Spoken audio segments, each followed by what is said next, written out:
The UCCA has invited Broached Commissions to create its first ever design show.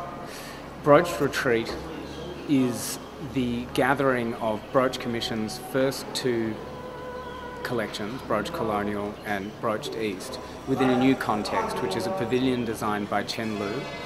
And it has what we're calling a masculine space and a feminine space.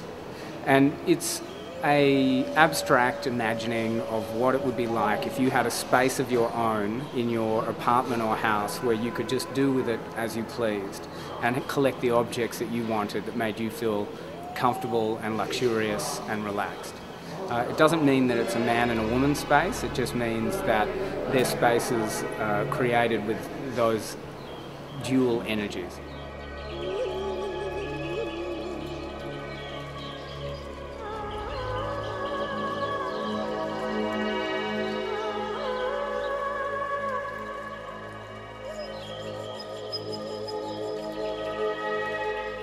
Broached Commissions is unusual as an object and furniture design company because we take as our starting point certain historical events.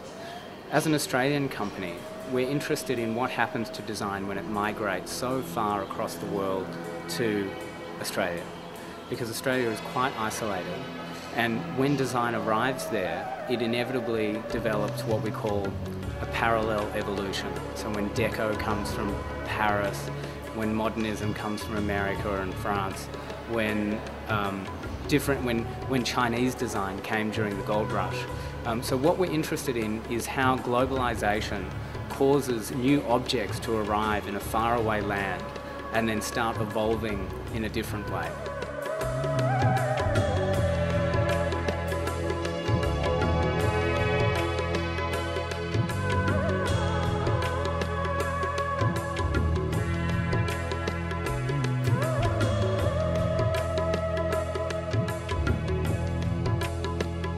From 1850 to 1930, 130 million people moved country.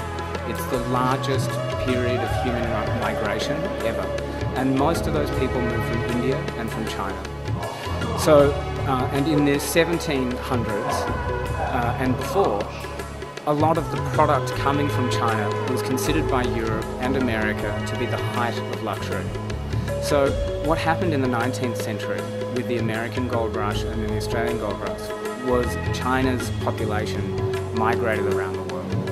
And so there are two pieces in particular that deal with this migration. The Azuma Makoto Paludarium Shigaloo is about the migration of a bonsai across the seas in a box that protects it from the sea air.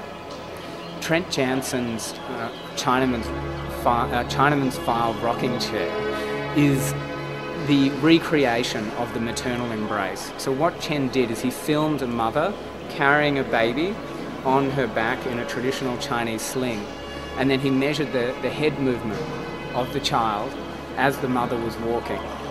And so then they created a mechanism in the chair that shows how the baby's head moves. So the chair is quite awkward. So what we wanted to do was recreate the maternal embrace in a chair. So the chair moves like you were on your mother's back. So Trent Jansen, another piece by him called the Briggs Family Tea Service, is a tea set.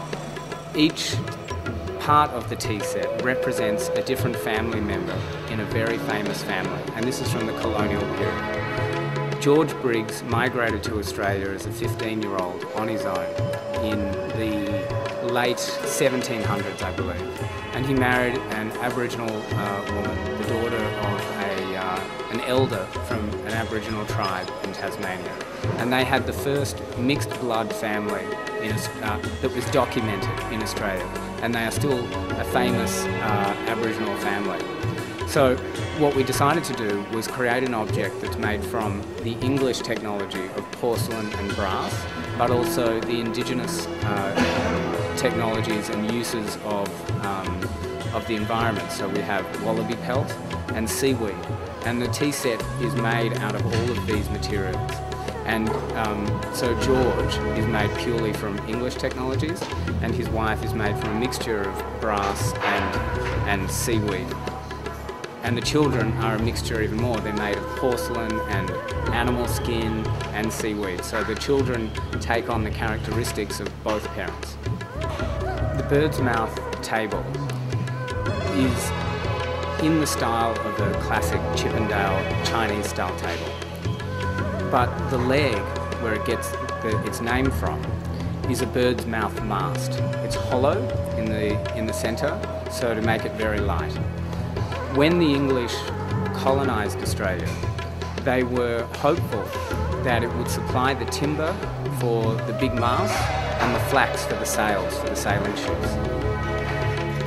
And we were reading an historian who said that the timber for masts and the flax for sails had the equivalence for the maintenance and expansion of empire in the colonial period as uranium and petroleum do today.